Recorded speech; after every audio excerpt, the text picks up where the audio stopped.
نحمده ونصلي على رسوله الكريم أما بعد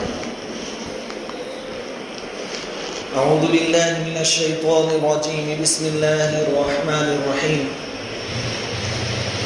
والفجر وليال عشر والشفع والوتر والليل إذا يسر صدق الله العظيم۔ بزرگوں اور پیارے بھائیوں، اللہ رب العزت کا بے انتہا کرم اور احسان ہے کہ اللہ تبارک و تعالیٰ نے ہم سب کو ایمان کی دولت سے نوازا ہے۔ ایمان سے بڑھ کر کوئی اور دولت نہیں ہے۔ یہ بات صحابہ کرام رضوان اللہ تعالیٰ علیہ مجمعین کی سمجھ میں آ گئی تھی، اسی لیے صحابہ کرام نے ایمان کے مقابلے میں ہر چیز کو قربان کر دیا۔ رشتہ داروں کو چھوڑنا پڑا تو چھوڑ دیا ایمان بچانے کے خاطر، بیوی بچوں کو چھوڑنا پڑا چھوڑ دیا، کاروبار چھوڑنا پڑا چھوڑ دیا، حتیٰ کہ اپنا جو وطن تھا مکۃ المکرمہ وہ بھی ایمان کو بچانے کی خاطر چھوڑنا پڑا۔ صحابہ کرام نے خوشی خوشی چھوڑ دیا۔ ایک صحابی رضی اللہ تعالیٰ عنہ مکۃ المکرمہ سے ہجرت کے ارادے سے نکلے، مشرکین مکہ نے بیچ میں ان کو پکڑ لیا۔ انہوں نے آفر رکھی صحابی نے رضی اللہ تعالیٰ عنہ کہ دیکھو مکہ میں میرا کچھ مال ہے، جائیداد ہے، کچھ سامان ہے، آپ مجھے جانے دو مدینہ کی طرف، میرے ایمان کا مسئلہ ہے، میری جو جائیداد، میری زندگی کی جو پونجی جو کمائی ہے وہ تم لے لو۔ تو اپنی زندگی کی جو پونجی تھی، کمائی تھی، ان کے حوالے کر دو اور خود جا رہے ہیں مدینہ المنورہ اپنے ایمان کو بچانے کے لیے۔ تو صحابہ کرام جانتے تھے ایمان کی قدر و قیمت کیا ہے۔ اللہ رب العزت کا بڑا کرم احسان ہے کہ اللہ نے ہمیں بغیر مانگے ایمان نصیب فرمایا۔ اللہ رب العزت کی بارگاہ میں ہمیشہ ہمیں یہ دعا کرنی چاہیے کہ اللہ تعالیٰ مرتے دم تک ہمارے ایمان کے عقائد کی حفاظت فرمائے، جب تک زندہ رکھیں ایمان کی سلامتی کے ساتھ زندگی عطا فرمائیں، اور جب ہمارے لیے موت کا فیصلہ ہو ایمان والی اللہ کی رضامندی والی موت نصیب۔ مزید کرم اللہ رب العزت کا یہ ہوا کہ ذی الحجہ کا مہینہ اللہ تعالیٰ نے ہمیں نصیب فرمایا۔ اسلامک کیلنڈر کا آخری مہینہ ذی الحجہ۔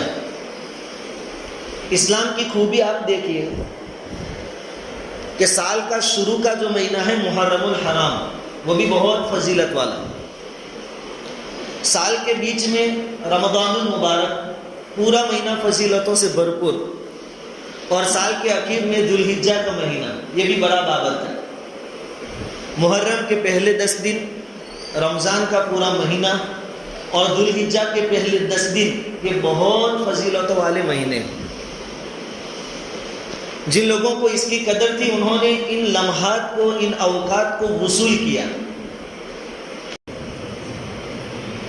ایک روایت ہے، نبی کریم صلی اللہ علیہ وسلم نے فرمایا ما من ایام احب الی اللہ ان یتعبد له فیہا من عشر ذی الحجہ، او کما قال علیہ الصلوۃ والسلام، کہ اس ذی الحجہ کے پہلے عشرے میں، پہلے 10 دنوں میں اللہ رب العزت کو اپنی عبادت اتنی زیادہ پسند ہے کہ کسی اور دنوں میں اللہ کو اتنی پسند نہیں۔ اللہ تعالیٰ کو ان 10 دنوں میں اپنی عبادت بہت پسند ہے۔ عبادت کے الگ الگ طریقے ہیں۔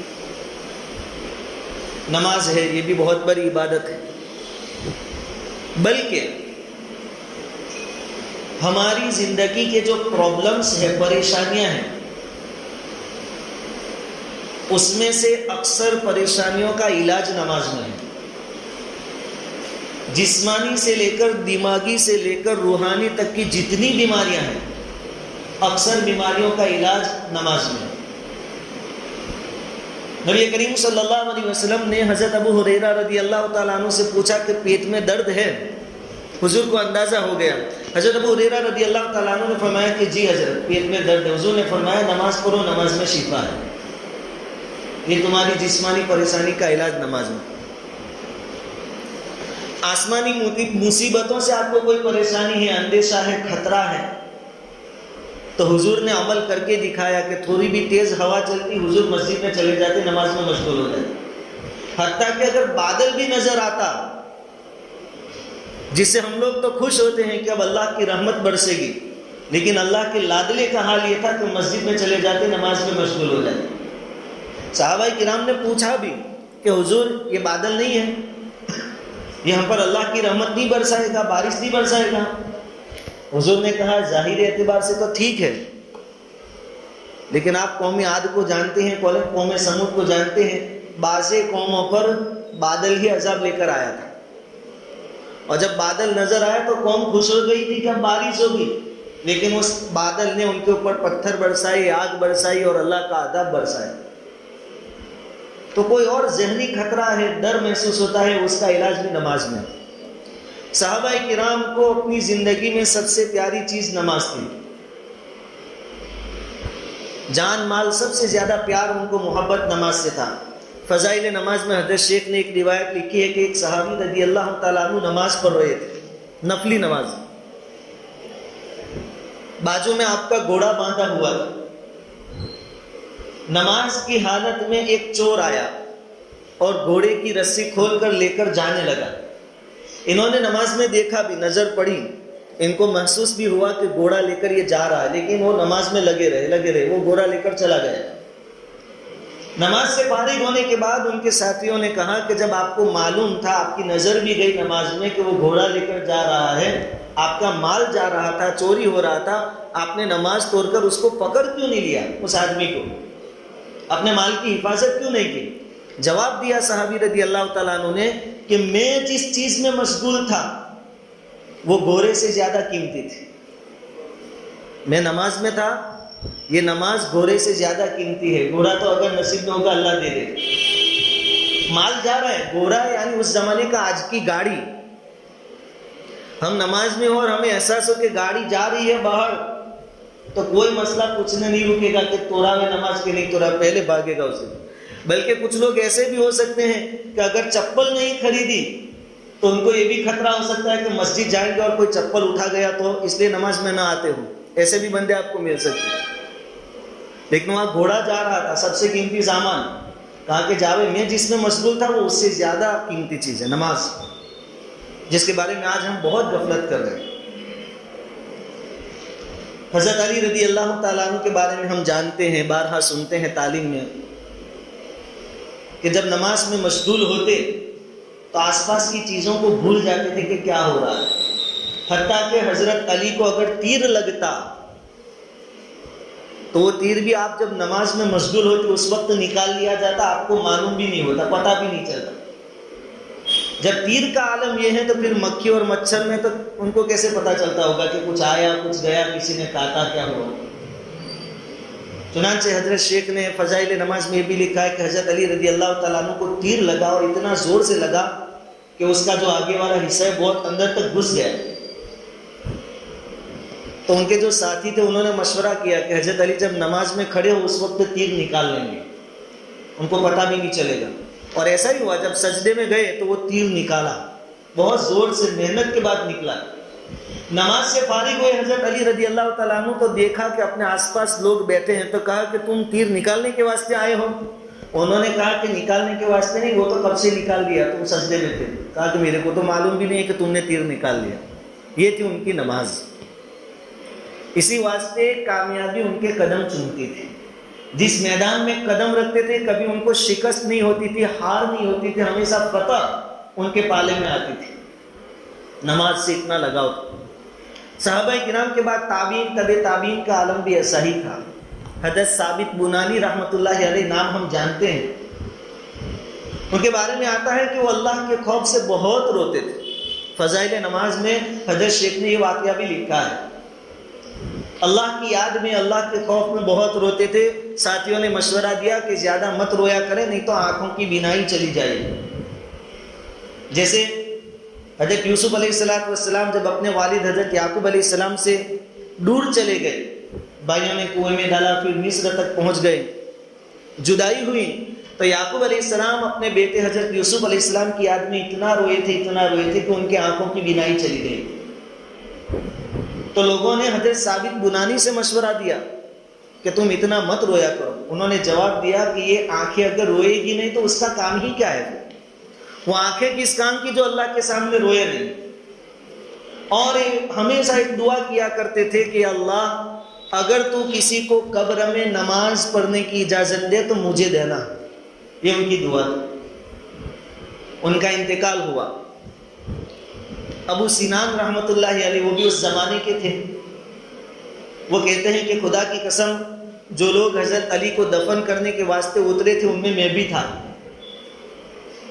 ابھی تدفین کا کام چالو تھا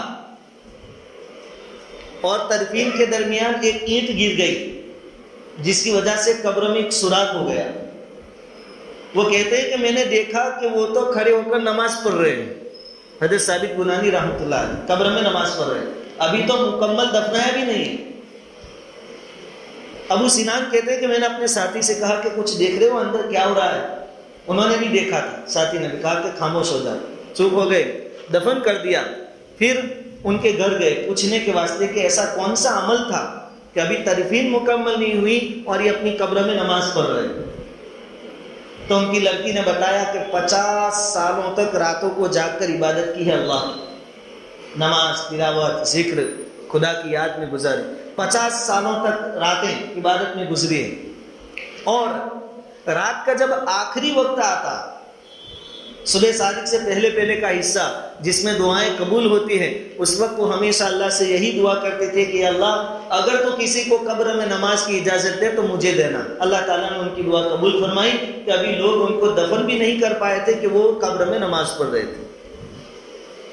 یہ ان کا عالم. اللہ کی عبادت دنیا کی ہر چیز کو چھوڑ کر کرنا یہ کمال ہے. شریعت آپ کو ایک طرف ترغیب دے گی, فضیلت بتائے گی, کاروبار کرو, کاروبار میں اللہ نے برکت رکھی ہے, کھیتی کرو, کھیتی میں اللہ نے برکت رکھی ہے. لیکن جمعہ کے بارے میں کیا حکم ہے؟ یا ایھا الذین آمنوا اذا نودی للصلاۃ من یوم الجمعۃ فاسعوا الی ذکر اللہ وذروا البیع. جمعہ کی نماز کے لیے اذان ہوئے, دکان, کاروبار سب چھوڑ دو اور اللہ کی یاد کے لیے مسجد کی طرف چلو. اور ایسے لوگ جن کو ان کا کاروبار, کھیتی باڑی, کام دھندا, دکان, کوئی چیز نماز میں اور اللہ کی یاد میں رکاوٹ نہیں بنتی, ان کے اللہ رب العزت نے قرآن میں تعریف فرمائی, رجال لا تلہیہم تجارۃ ولا بیع عن ذکر اللہ واقام الصلاۃ وایتاء الزکاۃ. یہ ایسے لوگ ہیں جو اللہ کو بہت محبوب ہے کہ نماز سے ان کی دکان, کاروبار, کھیتی باڑی اور گھروں کے مسئلے کوئی رکاوٹ نہیں. کتنا بھی بڑا مسئلہ ہو لیکن نماز کا وقت ہو گیا وہ سب بھول جاتے ہیں. اور ایک ہم ہیں کہ گھر سے نکل بھی گئے ہو لیکن راستے میں دو بیٹھے ہوئے مل جائیں تو 5-10 منٹ ہم بھی بیٹھ جاتے ہیں کہ ابھی جماعت میں 7 منٹ باقی ہے, جماعت کھڑی ہونے میں 4 منٹ باقی ہے. ہم ہیں اور پھر ہم کہتے ہیں حالات ایسے ہیں, بہت پریشان ہیں, چرچا پورا دن ہم کرتے ہیں لیکن عمل کیا ہے؟ ابھی تک ہماری پوزیشن اور حالت عمل کے اعتبار سے بدلی نہیں. صحابہ کرام نے چرچائیں نہیں کی, شور شرابہ نہیں کیا, صرف بحث و مباحثہ نہیں کیا, ہائے واویلے نہیں کیے, انہوں نے ہر چیز پر عمل کیا. حضور کی خدمت میں آتے پوچھتے کہ کون سا عمل ایسا ہے جو اللہ کو بہت پسند ہے. حضور فرماتے کہ ابھی جہاد چل رہا ہے, جہاد میں شہید ہو جانا, تو وہ کھجوریں بھی ہاتھ میں سے پھینک دیتے تھے کہ کھجور کھانے جائیں گے تو 2-3 منٹ میں بھی چلی جائے گی اور مجھ میں اور جنت میں 2-3 منٹ کا گیپ ہو جائے گا, فاصلہ ہو جائے گا, تو کھجور پھینک کر پہلے وہاں شہید ہو جاتے. وہاں عمل تھا. اور ہمارے یہاں زبانوں پر صرف باتیں ہیں, خاص کر کے نماز کے بارے میں. فجر کی نماز کا حال کیا ہے؟ جماعت جب کھڑی ہوتی, اقامت مؤذن صاحب کہتے ہیں تو 8-10 آدمی ہوتے ہیں اتنی بڑی مسجد میں جس کو مرکز کہتے ہیں, اور اس میں بھی 8-10 میں سے 8 یا 7 تو سینئر سٹیزن ہوتے ہیں ہمارے, وائٹ گاڑی والے. نوجوان کہاں ہیں مسجدوں میں؟ ہاں, راتوں کو آپ دیر سے نکلیں 10-11 بجے تو نوجوانوں کی حاضری چوراہوں پر, میدانوں پر اور پھر دکانوں پر آپ کو فل حاضری ملے گی. اور واٹس ایپ پر اور اس پر دنیا بھر کی دینی پوسٹیں ہم شیئر کرتے ہیں, یہ پڑھیں گے تو اتنا ثواب, یہ پڑھیں, باقی نماز میں نہیں آئے. پھر کیسے ہمارے حالات بدلیں گے, کیسے پوزیشن ہماری اچھی ہوگی؟ اور ان 10 دنوں میں تو اللہ رب العزت کو عبادت بہت پسند، اتنی پسند جتنی دوسرے مہینوں اور دوسرے دنوں میں اللہ کو اتنی پسند نہیں جتنی ان 10 دنوں میں پسند۔ تبھی بھی اللہ رب العزت نے ہمیں زندگی دی ہے، ہم سانسیں لے رہے ہیں، اللہ کی عبادت کریں، ان 10 دنوں کی قدردانی کریں۔ دن بھی بہت قیمتی ہے، راتیں بھی بہت قیمتی ہے۔ ایک دن کا روزہ، یہ جو 9 دن کے روزے ہیں اس میں سے پہلے 8 دن جو آپ روزہ رکھیں گے تو ایک روزے کا ثواب 1 سال کے روزوں کے ثواب کے برابر، حدیث میں ہے۔ ابھی خطبے میں بھی آپ کو حدیث سنیں گے، ایک روزے کا ثواب 1 سال کے روزوں کے ثواب کے برابر۔ اور ابھی تو ماشاءاللہ ٹھنڈک کا ماحول بھی ہے، بارش بھی ہے، جب اللہ کی توفیق سے گرمی کے روزے ہم رکھ سکتے ہیں تو ابھی تو ویدر بھی اچھا ہے، آدمی رکھ سکتا ہے، تھوڑی ہمت کریں۔ اور ان 10 راتوں میں ایک رات کی عبادت شب قدر کی عبادت کے برابر ثواب رکھتی ہے۔ شب قدر جس کو رمضان کے آخری 10 راتوں میں ہم تلاش کرتے ہیں، اور خاص کر کے 27ویں رات جب ہوتی ہے رمضان کے، اس وقت جو ہم محنت کرتے ہیں، جو عبادتیں کرتے ہیں، ان 10 راتوں میں اتنا ثواب ملے گا۔ راتیں بھی بہت قیمتی، دن بھی بہت قیمتی، ان کو وصول کریں۔ عبادتیں مختلف قسم کی ہیں، نماز ہے جس کے بارے میں ہم نے تھوڑی بات کی۔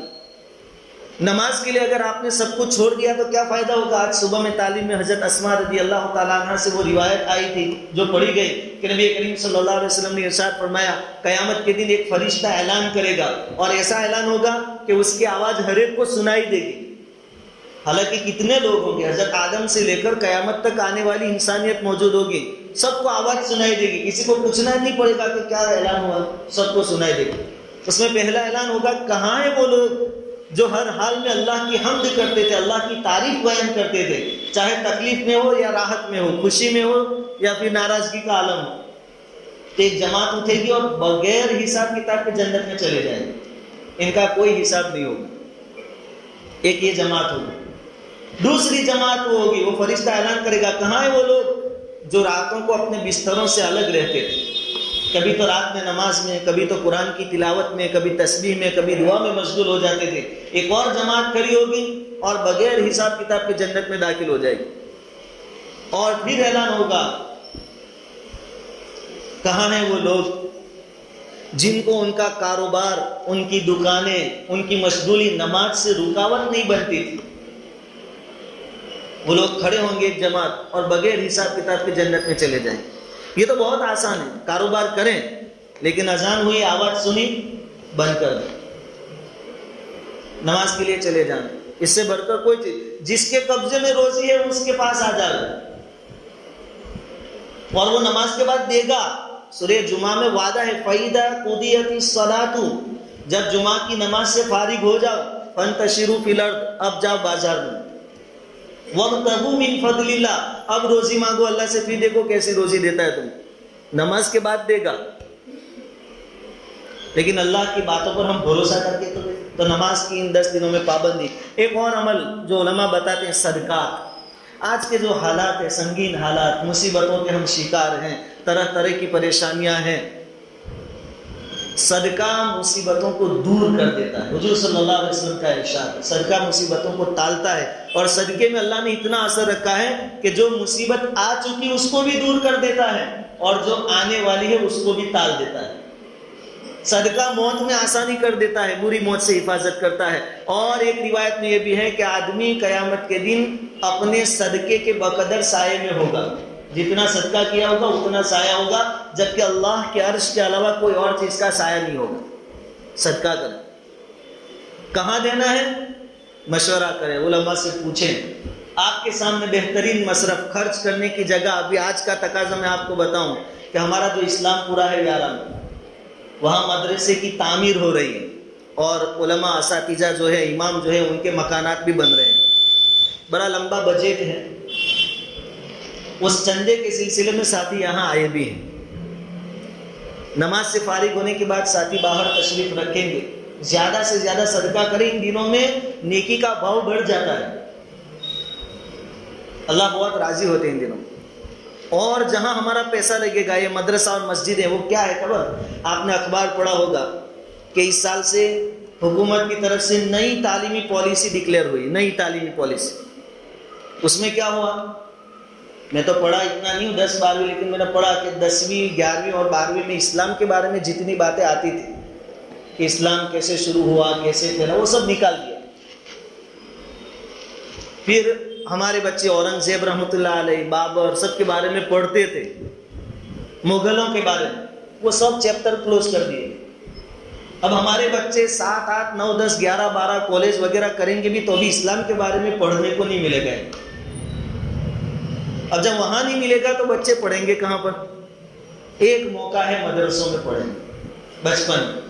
اگر ان مدرسوں پر اس وقت ہم نے دھیان نہیں دیا، ان مسجدوں پر اور دینی تعلیم پر دھیان نہیں دیا، تو یاد رکھنا آنے والی نسلیں ہم مسلمان ہیں کہ کون ہے اور ہے تو کیسے ہیں وہ بھی بھول جائے گی۔ اس لیے ایسے وقت میں مدارس اور مساجد کی مدد یہ بہت ضروری ہے، اور پیسے لگانے کی صحیح جگہ یہ ہے۔ تو ہمارے ساتھی اسلام پورا سے آئے ہیں، دن بھی بڑے بابرکت ہیں، نیکیاں بھی زیادہ ملے گی دوسرے دنوں کے مقابلے، ان کا بھرپور تعاون کریں۔ نماز سے فارغ ہونے کے بعد باہر تشریف رکھیں گے، بیٹھیں گے، للہ رقم سے ان کی مدد کریں، للہ رقم سے۔ تو ان 10 دنوں میں صدقہ دے، رات کو بھی 10-20 روپے نکالیں تاکہ شب قدر میں صدقہ دینے کا ثواب مل جائے، اور دن میں بھی صدقہ نکالیں۔ تیسری چیز، تکبیر تشریق پڑھے۔ تکبیر تشریق کے لیے عرفے کے دن کا یعنی 9 ذی الحجہ کا انتظار نہیں کرنا ہے کہ 9ویں کی فجر سے پڑھیں گے 13 کے عصر تک۔ ذی الحجہ کا چاند نظر آیا، تکبیر تشریق شروع کر دے۔ صحابہ کرام تو چاند دیکھتے ہی تکبیر کی کثرت کر دیتے تھے۔ حضرت عمر رضی اللہ تعالیٰ عنہ اتنے جلیل القدر صحابی، حضرت ابو ہریرہ رضی اللہ تعالیٰ عنہ، یہ دونوں تو ساتھ میں بازار جاتے تھے اور وہاں تکبیر پڑھتے تھے۔ تو وہ جو صحابہ کرام کاروبار میں مشغول ہوتے ان کو بھی یاد آ جاتا اور وہ بھی تکبیر شروع کر دیتے۔ تو کاروبار کرتے کرتے بھی آدمی تکبیر تشریق پر اللہ اکبر لا الہ الا اللہ واللہ اکبر وللہ الحمد۔ اس کے بعد آئے گی عید کی رات، اس کے بارے میں انشاءاللہ اگلے جمعہ کو کچھ بات کریں گے، بہت قیمتی رات۔ اور ان 10 دنوں میں 2 بڑے عمل ایسے ہیں جو سال کے دوسرے حصوں میں آپ نہیں کر سکتے، ایک حج اور دوسرا قربانی۔ حج کے لیے جو خوش نصیب تھے ان کو تو اللہ نے بلایا، وہ روانہ ہو گئے اور جا رہے ہیں۔ ہم یہاں جو بچے ہیں ان کے لیے قربانی۔ قربانی کس پر واجب ہے؟ جس پر صدقہ فطر واجب ہے اس پر قربانی واجب ہے۔ صدقہ فطر کس پر واجب ہے؟ جو نصاب کا مالک ہے، یعنی 612 گرام چاندی آ سکے اتنے پیسے ہو اس کے پاس، یا سونا اور چاندی ملا کر اتنی قیمت ہو جاتی ہو۔ آج کے دن میں شاید 40-45 ہزار تک کا نصاب بنتا ہوگا۔ چاندی کا بھاؤ چونکہ روز کم زیادہ ہوتا رہتا ہے، اس لحاظ سے پوچھ لیں 35-40 ہزار روپے اگر ہے تو آپ پر قربانی واجب ہو جاتی ہے۔ جن پر صدقہ فطر واجب تھا ان پر قربانی بھی واجب ہے۔ اور عید کے دن جانور کا خون بہانے سے زیادہ محبوب عمل اللہ کے نزدیک کوئی نہیں۔ اس دن صدقہ بھی نہیں، کوئی اور عمل بھی نہیں، اس دن اللہ کو سب سے زیادہ پسند ہے کہ آپ جانور کا خون بہائیں، اللہ کے واسطے قربانی۔ قربانی کیا ہے؟ ابراہیم علیہ السلام کی سنت ہے، اس کے بارے میں انشاءاللہ اگلی جمعہ کو کچھ باتیں سنیں گے۔ لیکن آج کی بات کا خلاصہ کہ یہ 10 دن اور 10 راتیں ہمارے لیے بہت قیمتی ہیں۔ راتوں کو بھی 2-4 رکعت تہجد بھی پڑھے، 5 وقت کی نماز پڑھیں، مسجد سے محبت کریں، زیادہ وقت مسجد میں دیں۔ ایسا نہیں کہ جماعت کھڑی ہو تب آئے اور سلام پھیرتے ہی چلے جائیں۔ آپ جس کام کے پیچھے بھاگو گے نماز کے بعد، وہ کام بنانے والا تو اللہ ہے۔ اب اس کو چھوڑ کر تم کام بنانے کے لیے نکلے تو کون بنا سکتا ہے اس کے علاوہ؟ کسی طرح کاروبار نہیں ہوگا تمہارا۔ مسجدوں سے لگاؤ رکھے، دوسرے ٹائم میں بھی آتے جاتے رہیں، یہاں 2-4 رکعت نفل نماز پڑھے، تھوڑی تسبیح پڑھ لے، قرآن کی تلاوت کریں۔ جب مسجد سے تعلق رکھنے والا کوئی بندہ ہوتا ہے، حضور نے فرمایا کہ کسی کو دیکھو کہ مسجد آنا جانا اس کا زیادہ ہے تو وہ مومن ہے، اس کی گواہی دو، سرٹیفکیٹ ہے کہ یہ مومن ہے۔ اور جب مسجد میں آنے والا آدمی مرتا ہے تو فرشتے کہتے ہیں کہ تو جانا پہچانا آدمی ہے، اس کی تو بہت پھول حاضری دیتی ہے مسجد۔ اس لیے یہاں آتے جاتے رہیں، نمازوں کی پابندی کریں، نمازوں کے آگے پیچھے کی سنتوں کی پابندی کریں، اور ان 10 دنوں میں جتنی نیکیاں کما سکتے ہیں کما لیں۔ سیل لگا ہے اللہ کی طرف سے، اللہ رب العزت ان دنوں کو وصول کرنے کی توفیق عطا فرمائے۔